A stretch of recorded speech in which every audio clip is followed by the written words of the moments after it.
তীব্র ঠান্ডায় জবুথবু প্রাণ প্রকৃতি। রাজশাহীতে মৌসুমের সর্বনিম্ন তাপমাত্রা 7 ডিগ্রি সেলসিয়াস। 10 জেলায় বইছে শৈত্যপ্রবাহ। বিভাগে খেটে খাওয়া মানুষ, হাসপাতালেও রোগীর ভিড়। প্রার্থিতা ফিরে পেতে ইসিতে আপিলের ভিড়। পাতানো নির্বাচনের চেষ্টা অব্যাহত থাকলে ভোটের আগেই মাঠে নামার ঘোষণা এনসিপির। লুটের অস্ত্র উদ্ধারের নির্দেশনা ইসির।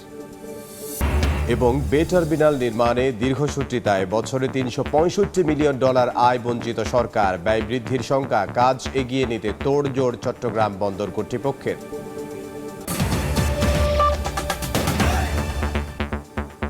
বাংলার সময় সঙ্গে আছি ইমদাদুল হক। শীতে কাঁপছে দেশ। 10 জেলার উপর দিয়ে বয়ে যাচ্ছে মৃদু থেকে মাঝারি শৈত্যপ্রবাহ। রাজশাহীতে রেকর্ড হয়েছে মৌসুমের সর্বনিম্ন তাপমাত্রা 7 ডিগ্রি সেলসিয়াস। তীব্র শীতে বিপাকে পড়েছেন খেটে খাওয়া মানুষ। ঘন কুয়াশা আর কনকনে ঠান্ডা বাতাসে বেড়েছে শীতের দাপট। সূর্যের দেখা পেতে অপেক্ষা করতে হচ্ছে অনেক বেলা পর্যন্ত। মঙ্গলবার রাজশাহীতে তাপমাত্রা নামে 7 ডিগ্রি সেলসিয়াসে, যা চলতি মৌসুমে এ পর্যন্ত সর্বনিম্ন। তাবৎ রাত লোক থাকে ভাই, শীতের কারণে 11টা বাজলে লোক দেখা যাচ্ছে না। ঠান্ডা খুব কঠিন অবস্থা বাবু, হাত পা শিখতে লেগে আসতেছে খালি। অফিসে যাবো, সে অফিসে যা হচ্ছে না, কষ্ট হচ্ছে, দেরি হচ্ছে। চুয়াডাঙ্গায় তাপমাত্রা নেমেছে 7.5 ডিগ্রি সেলসিয়াসে। এছাড়া বিভিন্ন জেলার উপর দিয়ে বয়ে যাচ্ছে শৈত্যপ্রবাহ। জমিতে কোনো কাজ কাম করা যাচ্ছে না, বেতনের যে কি হবে আল্লাহ জানে। খালি গাড়ি আসার লাগলো, প্যাসেঞ্জারও চড়তে চায় না ঠান্ডার জন্য। বৈরী আবহাওয়া কষ্ট বাড়িয়েছে খেটে খাওয়া মানুষের। পর্যাপ্ত শীতবস্ত্রের অভাবে তীব্র শীতে ঘর থেকে বেরিয়ে দুর্ভোগে পড়ছেন অনেকে। প্রচুর পরিমাণ ঠান্ডা, কাম কাজ করা যায় না, প্রচুর পরিমাণ বাতাস, কুয়াশা। 5-7 দিন থেকে এরকম অবস্থা হয়ে গেছে, কাজ কম নাই। আজকে 8-9 দিন ধরে রোদের মুখে দেখা যায় না, আমাদের কাজ কম করার খুব অসুবিধা। তীব্র ঠান্ডায় হাসপাতালগুলোতে বেড়েছে জ্বর, সর্দি সহ ঠান্ডাজনিত জটিলতায় আক্রান্ত রোগীর সংখ্যা। বেশি আক্রান্ত হচ্ছে শিশু ও বয়স্করা। আবহাওয়া অধিদপ্তর বলছে, চলতি মাসে কয়েক দফায় বয়ে যেতে পারে শৈত্যপ্রবাহ। রিমু সিদ্দিক, সময় সংবাদ। এই মুহূর্তে রাজশাহীতে আছেন সহকর্মী মওদুদ রানা। শীতের খবর জানাতে সরাসরি যাব তার কাছে। কনকনে হাড় কাঁপানো শীত যেটিকে বলে, এই মুহূর্তে রাজশাহীতে আসলে সেটিই বিরাজ করছে। আজ দিনের সর্বনিম্ন তাপমাত্রা ছিল 7 ডিগ্রি সেলসিয়াস, যেটি এই মৌসুমের সর্বনিম্ন তাপমাত্রা। এবং আজকে সকাল 9টা পর্যন্ত এখানে বাতাসে জলীয় বাষ্পের পরিমাণ ছিল 100 এবং এখনও জলীয় বাষ্পের পরিমাণ 70 অর্থাৎ ঘন কুয়াশা পড়ছে এবং ঘন কুয়াশার সাথে কিছুটা বাতাস প্রবাহিত হচ্ছে এবং সেই সাথে হাড় কাঁপানো শীত। আমরা আবহাওয়া অফিসের সাথে কথা বলেছিলাম, তারা যেটি বলছেন যে শীতের যে তীব্রতা সেটি আরো বাড়তে থাকবে। এবং আমরা যেটি দেখেছি, সকাল থেকেই কুয়াশা ছিল, দুপুরের পর কিছুটা সূর্যের দেখা মিলেছে, তবে সেরকম ভাবে সূর্যের কোনো উত্তাপ ছিল না। এবং বিকেলের পর থেকে আবারও কুয়াশাচ্ছন্ন হয়ে পড়েছে এবং তারপর থেকেই শীতের যে প্রকোপ সেটি বাড়ছে। আবহাওয়া অফিস বলছে যে আজকে যে 7 ডিগ্রি সেলসিয়াস তাপমাত্রা, সেই তাপমাত্রা খুব বেশি হেরফের হবে না এবং তারা যেটি বলছেন যে আরো 2 দিন তাপমাত্রা বাড়তে থাকবে।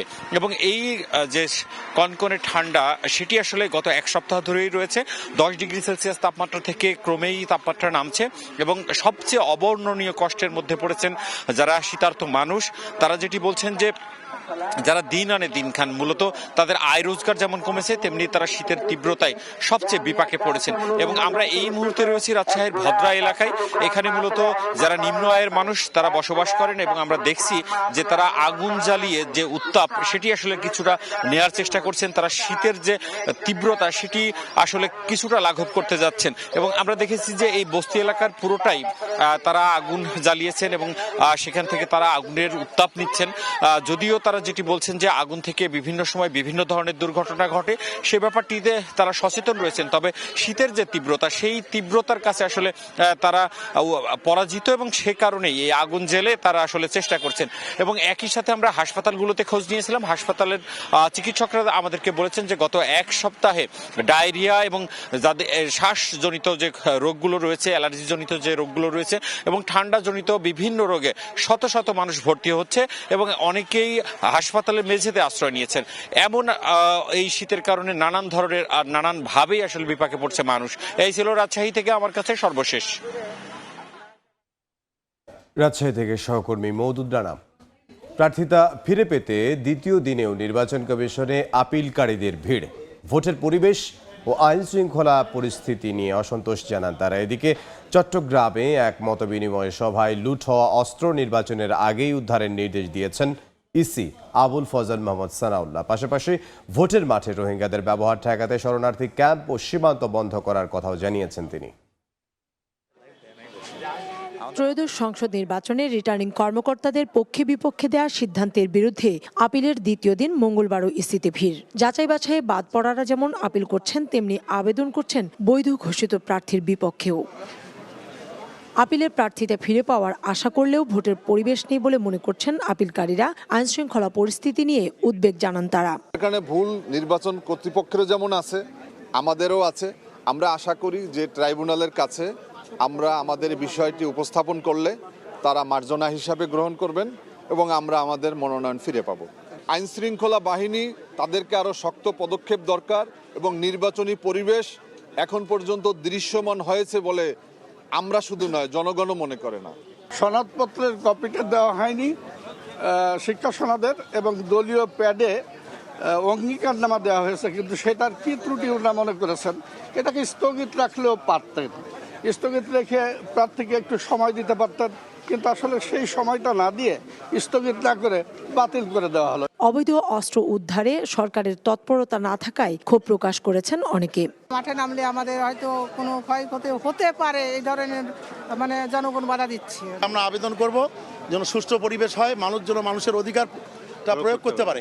চট্টগ্রাম সার্কিট হাউজে আইন শৃঙ্খলা বাহিনী সেলের সঙ্গে মত বিনিময় করেন নির্বাচন কমিশনার আবুল ফজল মোহাম্মদ সানাউল্লাহ। জুলাই অভ্যুত্থানে থানা থেকে লুট হওয়া 15% অস্ত্র ও 30% গুলি এখনো উদ্ধার হয়নি স্বীকার করে নির্বাচনের আগেই উদ্ধারের নির্দেশ দেন তিনি। 100% আপনারা খুঁজে পাবেন এমনটা আমরা আশা করছি না, কিন্তু আপনারা যদি এই আবহাওয়াটা তৈরি করতে পারেন যে আপনারা যারা এগুলো নিয়েছে তাদেরকে চিহ্নিত করতে পারছেন এবং উদ্ধার করতে পারছেন, তাহলে মানুষের মাঝে আস্থা বৃদ্ধি পাবে। তফসিল অনুযায়ী আপিল শেষে 10 থেকে 18 জানুয়ারি পর্যন্ত শুনানি চলবে। 19 জানুয়ারি থাকছে প্রার্থীদের প্রত্যাহারের সুযোগ। কাউসার চৌধুরী কুমু, সময় সংবাদ, ঢাকা। টাকার কাছে বিক্রি না হয়ে যোগ্য প্রার্থীকে নির্বাচিত করার আহ্বান জানিয়েছেন এনসিপির দক্ষিণাঞ্চলের মুখ্য সংগঠক হাসনাত আব্দুল্লাহ। সকালে কুমিল্লার দেবিদ্বারে উঠান বৈঠকে কথা বলেন তিনি। কেউ কেন্দ্র দখল করতে আসলে কঠোর হাতে প্রতিহত করা হবে বলেও হুঁশিয়ারি দেন হাসনাত। বলেন, ভোট তাদের বিরুদ্ধে দেবেন যারা দুর্নীতি করে, টেন্ডারবাজি করে, মামলাবাজি করে। ইনসাফের জন্য, দুর্নীতি ও আধিপত্যবাদের বিরুদ্ধে অবস্থানের জন্যই এবারের ভোট বলে মন্তব্য করেন এনসিপি নেতা।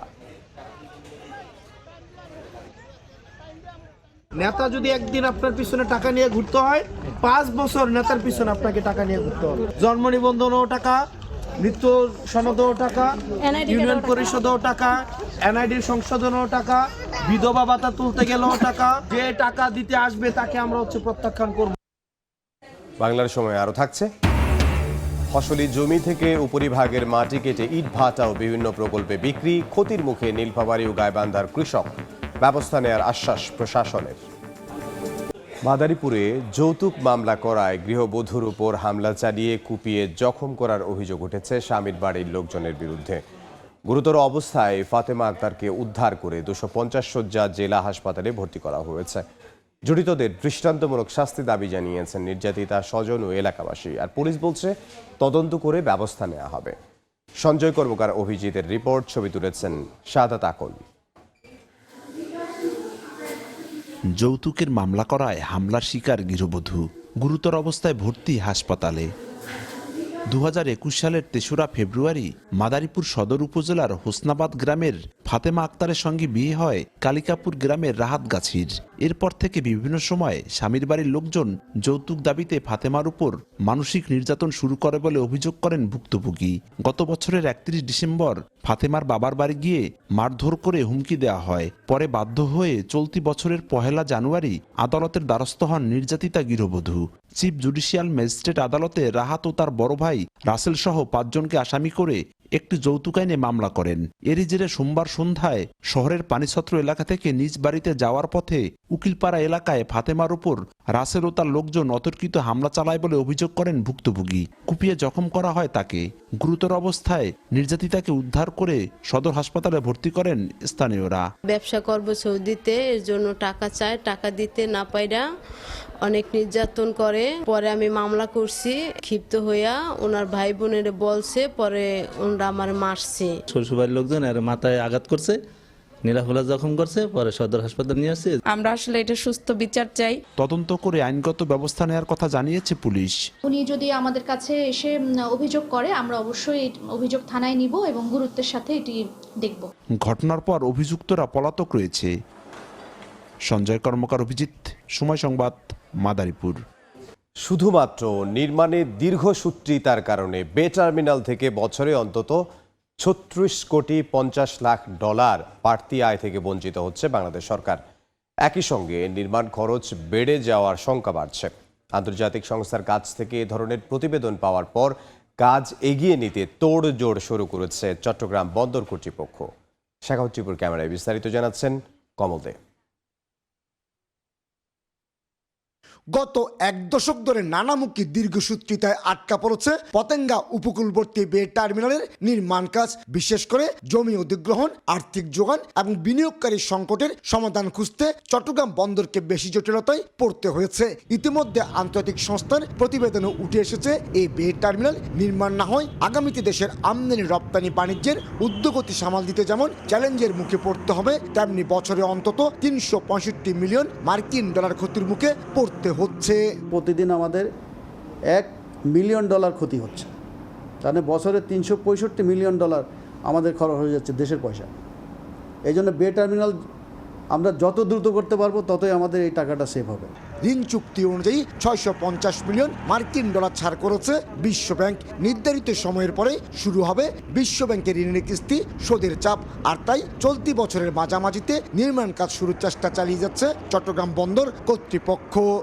জার্মান ভিত্তিক একটা কনসালটেন্ট মেসেস শেলহর্ন, তারা এই কাজটা করছে। তারা এটা জমা দেওয়ার পরেই আমরা পরবর্তী টেন্ডার ফেজে যাব। নানা জটিলতার কবলে পড়ে গড়ে উঠতে পারেনি প্রস্তাবিত বে টার্মিনাল। এতে আর্থিক ক্ষতির পরিমাণ যেমন বাড়ছে, ঠিক তেমনি এই অঞ্চলের বিজনেস হাব হয়ে ওঠার সম্ভাবনাও ক্রমশ নষ্ট হচ্ছে। প্রথম পর্যায়ে ২০২৬ সালে এই বে টার্মিনাল অপারেশনে যাওয়ার লক্ষ্যমাত্রা থাকলেও এখন তা পিছিয়ে করা হয়েছে ২০৩০ সাল। বে টার্মিনাল যখন স্টাডি করা হয়েছিল তখন এপিএম ছিল না, পিসিটি ছিল না এবং মাথারবাড়িও ছিল না। এখন বে টার্মিনালের জন্য পর্যাপ্ত কার্গো আছে কিনা নতুন করে আমার মনে হয় যে ভলিউম অ্যাসেস করা দরকার। বে টার্মিনালের ৩টি অংশের মধ্যে একটিতে সিঙ্গাপুরের সিঙ্গাপুর পোর্ট অথরিটি, দ্বিতীয়টিতে দুবাই ভিত্তিক প্রতিষ্ঠান ডিপি ওয়ার্ল্ড এবং তৃতীয়টি চট্টগ্রাম বন্দর টার্মিনাল নির্মাণ করবে। কমল দে, সময় সংবাদ, চট্টগ্রাম। বাংলার সময় আরও থাকছে। কুড়িগ্রামের চরাঞ্চলে বেড়েছে সরিষার চাষ। স্বল্প খরচে লাভজনক হওয়ায় আবাদে ঝুঁকছেন কৃষক। সব ধরনের সহযোগিতার আশ্বাস কৃষি বিভাগের। নীলফামারী ও গাইবান্ধায় ফসলি জমি থেকে কাটা হচ্ছে উপরিভাগের মাটি বা টপ সয়েল। বড় ট্রাক্টরে করে তা সরবরাহ করা হচ্ছে পার্শ্ববর্তী ইট ভাটা ও বিভিন্ন প্রকল্পে। মাটিবাহী ট্রাক্টরগুলো চলাচলের জন্য ক্ষতিগ্রস্ত হচ্ছে গ্রামীণ রাস্তাঘাটও। কৃষি বিভাগ বলছে মাটি বিক্রি করায় সবচেয়ে বড় ক্ষতির মুখে পড়বেন কৃষকরা। আর স্থানীয় প্রশাসন বলছে মাটি কাটা কাজ বন্ধে নিয়মিত ভ্রাম্যমাণ আদালত পরিচালনা করা হবে। বিস্তারিত রিপোর্টে। ফসলি জমি থেকে কাটা হচ্ছে উপরিভাগের মাটি বা টপ সয়েল।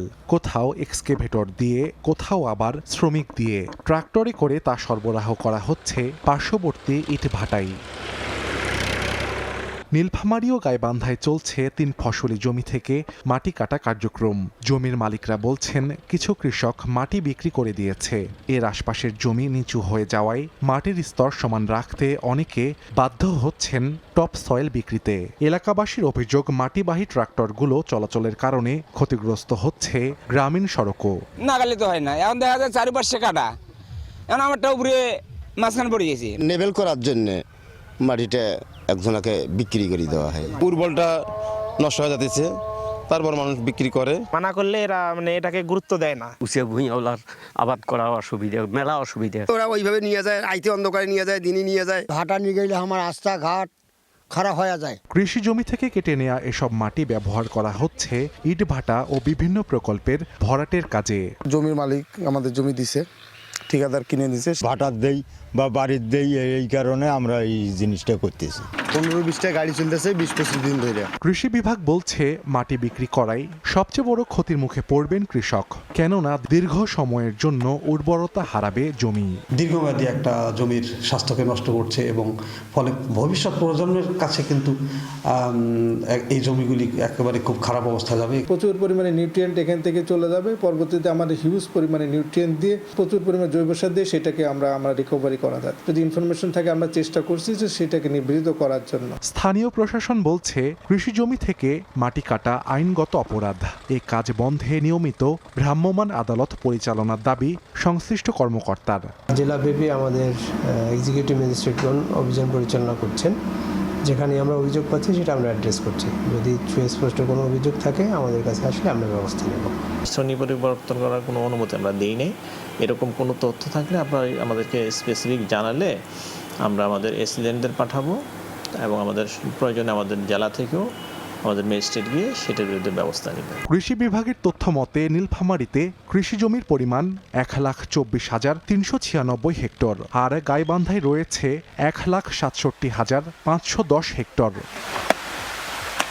সাহাল আব্দুল্লাহ আলভি, সময় সংবাদ। দিনাজপুরে পুলিশের পরিচয় দিয়ে চাঁদাবাজির অভিযোগে 2 প্রতারককে গ্রেফতার করা হয়েছে। পুলিশ জানায় সম্প্রতি প্রতারক চক্রটি চিরির বন্দরের 2 জন ব্যবসায়ীর কাছে নিজেদের পুলিশ সুপারের পরিচয় দিয়ে যোগাযোগ করে, পরে নানা ভয়ভীতি দেখিয়ে বিকাশের মাধ্যমে কয়েক লাখ টাকা হাতিয়ে নেয়। বিষয়টি পুলিশকে জানালে তথ্য প্রযুক্তি ব্যবহার করে গাজীপুর ও ময়মনসিংহ থেকে চক্রের 2 সদস্যকে গ্রেফতার করা হয়। এ ঘটনায় চিরির বন্দর থানায় একটি মামলা করেছেন ভুক্তভোগী। ফরিদপুর শহরে ফুটপাত দখল করে দোকান চালানোয় অর্ধশতাধিক ব্যবসায়ীকে উচ্ছেদ করা হয়েছে। দুপুরে শহরের জনতা ব্যাংক মোড়, নিউ মার্কেট ও থানার রোড এলাকায় উচ্ছেদ অভিযান চালায় পুলিশ। এ সময় ফুটপাত দখল করে ব্যবসা করা ব্যবসায়ীদের সরিয়ে দেয়া হয়, তাদেরকে সতর্ক করা হয়। পুনরায় ফুটপাত দখল করে ব্যবসা করলে তাদের বিরুদ্ধে আইনানুগ ব্যবস্থা নেওয়া হবে বলেও জানায় পুলিশ। রাজধানীর ফরেন সার্ভিস একাডেমিতে সংবাদ সম্মেলনে কথা বলছেন প্রধান উপদেষ্টার প্রেস সচিব শফিকুল আলম। সরাসরি যাচ্ছে সেখানে। ক্ষেত্রে 2.7% যে সমস্ত ফার্স্ট ইয়ারেই সেটার 5%-এর উপরে হয়েছে। এবং সবচেয়ে বড় কথা, আমাদের এই মডেলটাকে অনেকে খুব ক্লোজলি মনিটর করছে, ক্লোজলি ওয়াচ করছে। কিছুদিন আগে বেগম খালেদা জিয়ার জানাজা পরবর্তীতে কন্ডোলেন্স মেসেজ নিয়ে এসেছিলেন। আপনি জানেন যে শ্রীলঙ্কার ফরেন মিনিস্টার এবং নেপালের ফরেন মিনিস্টার তারা চিফ অ্যাডভাইজারের সাথে যখন সৌজন্য সাক্ষাৎ করেন তখন কিন্তু তারা সরাসরি বলছেন যে আপনাদের এই মডেলটা আমরা দেখছি। নেপালেরও প্রচুর ডায়াসপোরা পিপল আছে, প্রচুর, শ্রীলঙ্কারও একই। শ্রীলঙ্কাররা অনেক আগের থেকে, আমাদেরও অনেক আগের থেকে তারা বিদেশে, তাদের জনগণ বিদেশে থাকছে। তো এই মডেলটা এছাড়া ইউরোপিয়ান ইউনিয়ন, ইউএনডিপি এবং অন্যান্য অনেক দেশ, ইউরোপের অনেক দেশ আমাদের এই মডেলটা দেখতে চাচ্ছে এটা কিভাবে ওয়ার্ক করে। তো এটার ক্ষেত্রে ইলেকশন কমিশনের কথা হচ্ছে যে প্রার্থী তালিকা চূড়ান্ত হওয়ার সাথে সাথে এরা তাদের পোস্টাল ব্যালটটা দিতে পারবেন, সেটা 21শে জানুয়ারি থেকে। এটা ছিল আজকের প্রথম এটা নিয়ে চিফ অ্যাডভাইজার বলেছেন যে সামনের দিনগুলোতে এটা নিয়ে আরও কাজ করার স্কোপ আছে। এটা আরও বাংলাদেশের, আপনারা জানেন যে ডায়াসপোরা পপুলেশন অনেক, কেউ বলেন যে এটা প্রায় 1.5 কোটির মতো, তারা যেন প্রত্যেকেই ভোট দিতে পারেন সেইটার দিকে আমাদের টার্গেট রাখতে হবে। সেই জায়গায় আমরা পৌঁছতে চাই। চিফ অ্যাডভাইজার বলেছেন যে এইবারের যা অভিজ্ঞতাটা সেটা সামনের দিনগুলোর ভোটে আমাদের এটা লাগবে। আর এটা সরাসরি ছিলাম ফরেন সার্ভিস একাডেমিতে, সেখানে কথা বলছেন প্রেস সচিব। প্রেস সচিবের বক্তব্যের সম্পূর্ণ অংশ দেখতে ভিজিট করুন সময় টিভির ফেসবুক পেজে। প্রচণ্ড শীতে কাঁপছে দেশবাসী। এই অবস্থায় হতদরিদ্র মানুষের পাশে দাঁড়িয়ে শীত বস্ত্র বিতরণ করেছে বর্ডার গার্ড বাংলাদেশ। সকালে ব্রাহ্মণবাড়িয়ার বিজয়নগর উপজেলার চাওড়া কবি সানাউল হক স্কুল অ্যান্ড কলেজ মাঠে এই কর্মসূচির আয়োজন করা হয়।